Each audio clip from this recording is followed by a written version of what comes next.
शेरनी के पास पहुंचकर उसने बताया कि आज उसे एक भी शिकार नहीं। रास्ते में उसे ये लोमड़ी का बच्चा दिखाई दिया तो वह उसे ही मारकर खा जाए। शेर की बातें सुनकर शेरनी ने कहा, जब तुम इस बच्चे को नहीं मार पाए तो मैं कैसे इसे मार सकती हूँ? मैं इसे नहीं खा सकती है। इसे भी मैं अपने दोनों बच्चों की ही तरह पाल पोस कर बड़ा करूंगी और यह अब से हमारा तीसरा पुत्र होगा। उसी दिन से शेरनी और शेर लोमड़ी के बेटे को भी अपने पुत्रों की तरह प्यार करने लगे। वह भी शेर के परिवार के साथ बहुत खुश था।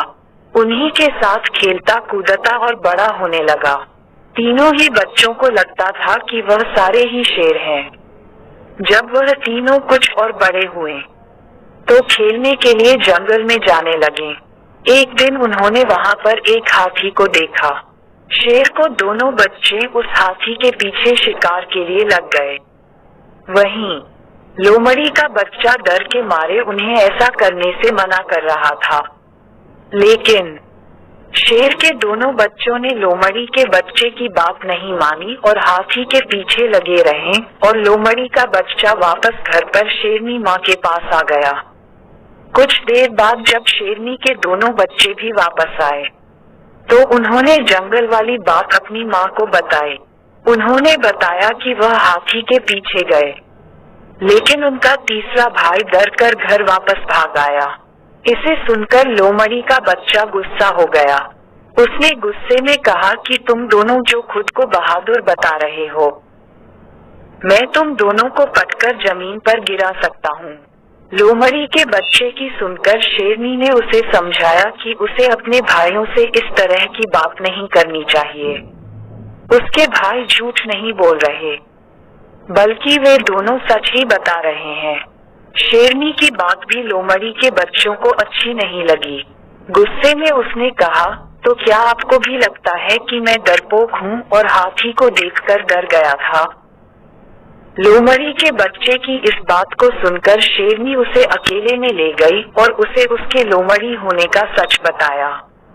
हमने तुम्हें भी अपने दोनों बच्चों की तरह ही बड़ा किया है, उन्हीं के साथ तुम्हारी भी परवरिश की है, लेकिन तुम लोमड़ी वंश के हो और अपने वंश के कारण ही तुम हाथी जैसे बड़े जानवर को देखकर डर गए और घर वापस भाग आए। वहीं तुम्हें दोनों भाई शेर के वंश के हैं, जिस वजह से वह हाथी का शिकार करने के लिए उसके पीछे भाग गए। शेरनी ने आगे कहा कि अभी तक तुम्हारे दोनों भाइयों को तुम्हारे लोमड़ी होने का पता नहीं है। जिस दिन उन्हें ये पता चलेगा वह तुम्हारा भी शिकार कर सकते हैं, इसलिए अच्छा होगा कि तुम यहाँ से जल्द ही भाग जाओ और अपनी जान बचा लो। शेरनी से अपने बारे में सच सुनकर लोमड़ी का बच्चा डर गया और मौका मिलते ही वह रात में वहां से छिपकर भाग गया। कहानी से सीख। शेरनी और शेर के तीसरे पुत्र की कहानी हमें ये सीख देती है कि काया और डरपोक वंशज के लोग अगर बहादुर लोगों के बीच भी रहें तो भी वह बहादुर नहीं बन सकते हैं। उनकी आदतों में उनकी वंशज की सोच और दक्षता की झलक बनी रह सकती है।